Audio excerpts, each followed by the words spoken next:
Hi, my name's Jonathan Hicks. I'm back at the Dice Cup, and today I'm joined by Nathan. Mark. And we just finished playing Concept, which is a little bit like Pictionary or charades. You're trying to communicate, if we look here, here's an example card, words or phrases. So you can see there's various different kinds of things on here, including some pretty hard ones at the bottom here. Get up on the wrong side of the bed. Yeah, okay, so you can see some of these are quite tricky, but the way you try and communicate the thing, I'm actually going to try and demonstrate this for you. So I'm going to go for number 5, okay? So this is the one I'm going to try and get Mark and Nathan to say, and you do it by using these, you've got a question mark here for the main thing, and sort of other exclamation marks for other things, but the cubes kind of relate to the appropriate thing. But I'm not allowed to say anything while I'm doing it except yes, and if they get it right, and you do it by connecting the ideas on the board. So you've got colours here you can talk about, shapes, kind of hot or cold, wet, earth and things. You've got death and happy and sad, and you've got animals, and it can be fiction. There's lots of different kinds of ideas here, but the idea is that each of these pictures represents a certain thing. So it's up to you whether or not you time it, but we'll just sort of give it a go and have a go. So this is going to be the main thing, and I'm going to put it here. Book. Yes.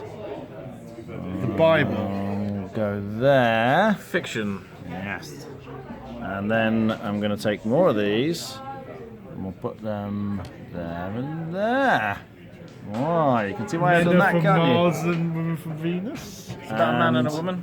And we'll go there. That's got to be love. quite an important one. Romeo and Juliet. Yes! And Nathan gets it, hooray.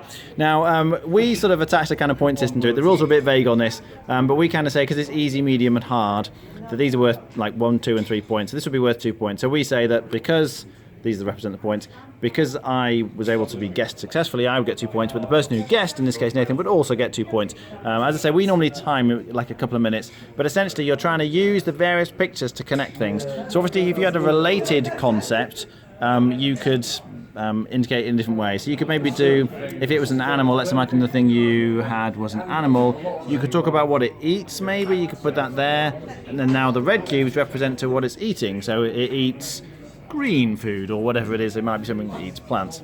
So you get the idea, but lots of different symbols and things, and you're trying to convey the ideas on the cards. What do we think? I think this is a great game. It's like charades but with a board, so that makes it better, obviously.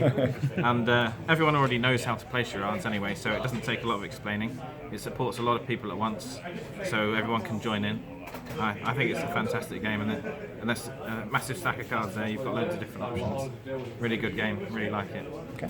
Mark? Yeah, wholeheartedly agree. I mean, this is actually the first time I've managed to play it. I've seen it played before, so it's not a new concept to me, pun intended. But yeah, it's the biggest difficulty I say is understanding and learning what the meanings. Because like there's a stone, but that can mean hard and stuff like that. There are obviously the concepts of the item. You can see just on the sheet, each of the possible things can mean one of different things here. So they're important, and it's easier for players who know what those things are and can recall it, as opposed to if you're having to look at a sheet, you're slightly disadvantaged. But it's well worth getting over that, 'cause it's fun. It'll be an amazing family game to play lots of people, especially if you're all kind of new, because you're all kind of learning those things at the same rate, so everybody's on level ground. I mean, I think after you've played through maybe, say, 10 rounds, you've pretty much got it in your head anyway, and because it's so short, you just knock through a load of cards and have fun. But it's a laugh, and yeah, it works really well as a party game because it is funny. If you get like a really hard expression, and it's like, it's so hot, and then something silly comes up, and it's just fun, it's enjoyable, and it was loads of different people would play it. Rating? For me, I'd give it an 8. Nathan? 8.5. Okay. Yeah, I love this one. I played it a lot with my family, and as I say, the only issue is the initial learning curve. It is quite difficult getting your head around what do all the symbols mean, because it might be like, I want to convey the idea of engineering, but how do I do that with the symbols I've got? Is there a symbol for like a job or a building, or like how do you do that? And until you've learnt it, there can be a bit of downtime of people kind of sitting there going, I'm not sure what to do or what to go. But as Mark says, once you get over that, it plays very smoothly. If you know what you're doing, you can actually convey quite complex ideas in a relatively short space of time. And it's just great fun. It's a real challenge to try and convey the ideas. And obviously, like charades or Pictionary, when you're when someone's conveying the ideas, people are obviously constantly guessing, they're shouting out things, is it this, is it that, and the first person to get it obviously is going to get the point, so there's the incentive there. I think it's a great package. As a family or sort of party game, they don't get much better than this. I think I'd be on an 8.5 out of 10. Alright, thanks for watching. That was... Concept!